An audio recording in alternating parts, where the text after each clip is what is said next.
সবাই কেমন আছো? আশা করছি ভালো আছো। আমিও খুব ভালো আছি। আজকে তো স্বাধীনতা দিবস, তোমরা সকলেই জানো। তো চলো ভিডিওটা দেখতে থাকো ফুল। আমাদের ক্লাব ওইখানে পতাকা উত্তোলন অনেক আগে হয়ে গেছে।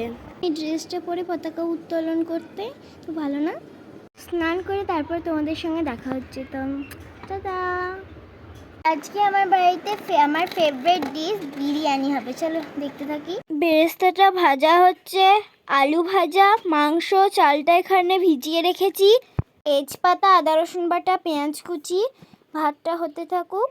হাঁড়িতে পেঁয়াজ কুচি দিয়ে দিয়েছি, মাংসটা কষানো হোক।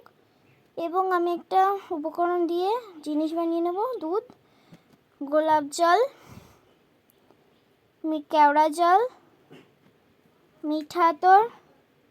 এই বিরিয়ানিটা হয়ে গেছে, থালাতে আমি নিয়ে নিয়েছি, খাওয়া হয়ে গেছে। তো চলো ভিডিওটা আজকে এই পর্যন্তই। টাটা।